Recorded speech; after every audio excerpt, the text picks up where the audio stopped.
What is up, everybody? It is a great, beautiful day here in Colorado, a monumental day. Feel very blessed and excited to get on this. We're going to work on the roof today on this farmhouse, and we've been waiting a while and very excited. It is going to be up to 50s today, and I want to get this on because we got snow, if you can see around me. But we're just pumped. We're going to kind of show you how we do that. I got one of my brothers, Caleb, with me today, and the other one, where is he? Back in the lift over there, the neon. Helping me, that's David, and the one in the skid steer is Caleb. And we are going to get this half this roof done hopefully today. The house is kind of tall, so we will be using a lift, and we'll be using the skid to get the panels onto the lift, and we kind of show you how we are going to be doing that. But again, it's the first step of the finish on this house, and very excited about it. And it's very needed because winter's here, so stay tuned. So this is our steel corrugated panel. It is a black 26 gauge.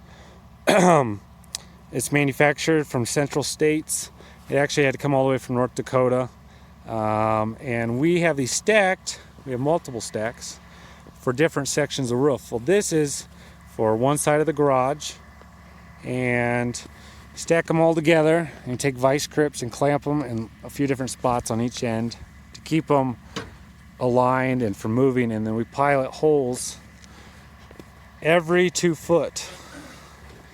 And what that does is it keeps them really straight when you put your screw pattern, and it looks really nice and straight. Put one on one side of the rib and every on each rib, basically. So 4 screws per 2 foot pattern on each panel, except for the bottom. We are going to double them up, and the reason for that is you go on each side of the rib is because you want to keep it really tight to the roof, because there's this, see this profile, it's got this gap. Well, there's a foam gasket that goes in here, and to keep snow from blowing up there, so you want to keep it tight with these screws. So we are going to get moving on this and get it installed. We got our flashing up there, and we are ready to roll.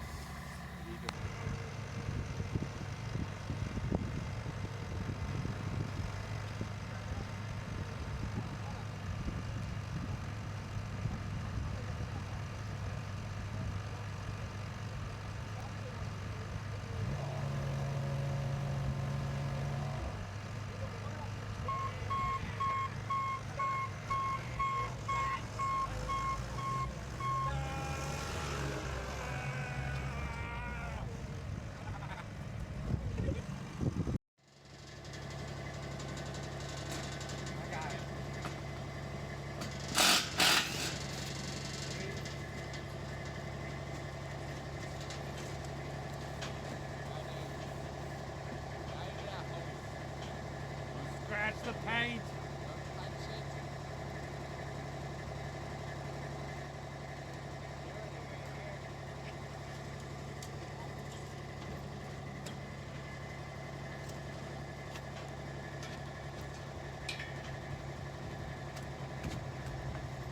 Find your little hole.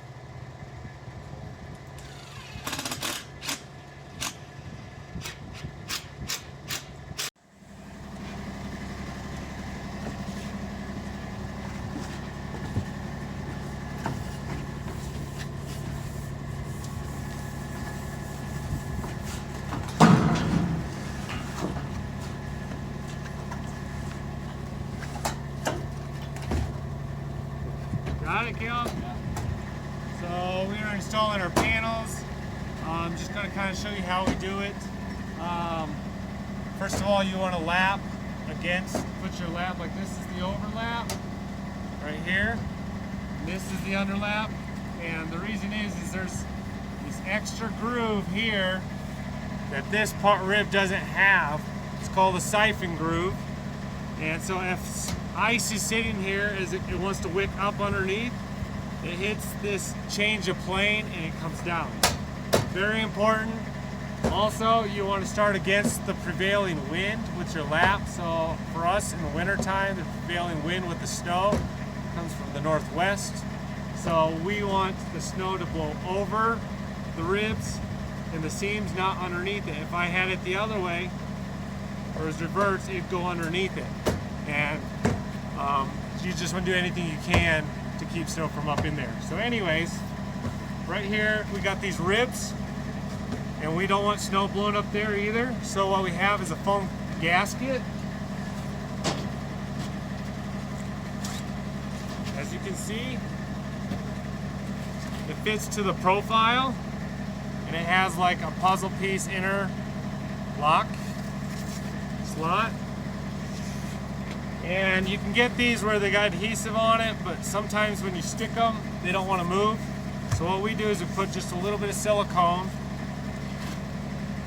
a couple spots. We don't want to dam up the water, we just want to keep this in place. Whoops.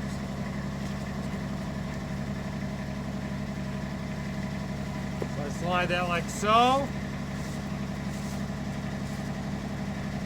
That. And the reason is, if you don't put something to keep this stuck here, even though the screws are close, with time wind will end up blowing them and they'll get up like this, and then they're not effective. So then I'll put a couple spots up here.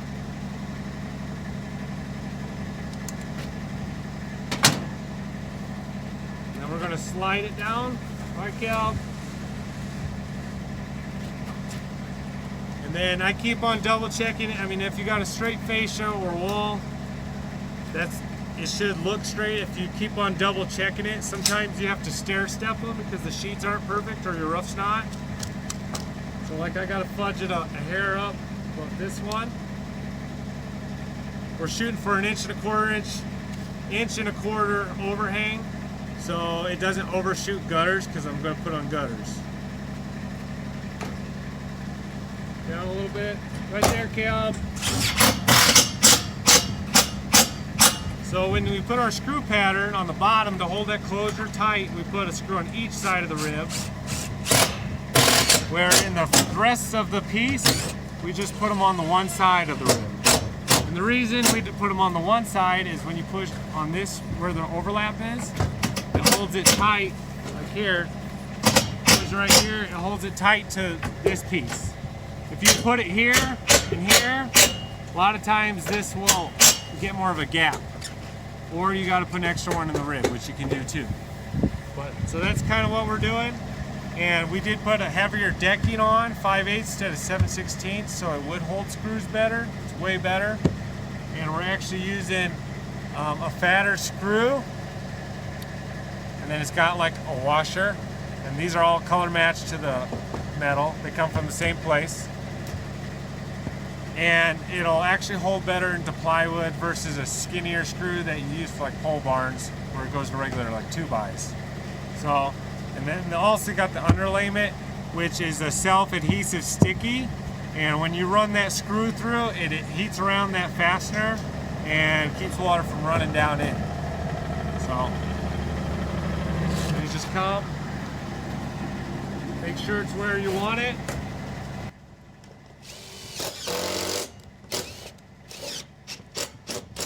So, and I'll show you. So you want this rubber washer just to barely protrude from this metal washer around it. So the metal washer helps the rubber washer stay flat, and the rubber just seals. And then this is kind of what, if you can see up in there, I don't know if you can see, the foam closure does. And yeah, and that's kind of how you put up this steel. So now we have this roof, the upper and lower roof panels are complete. There's still some trims to do, like some ridge cap, put some snow guards on I want to do so it doesn't rip off my gutters with a bunch of ice. Some corner trims to seal up the ends.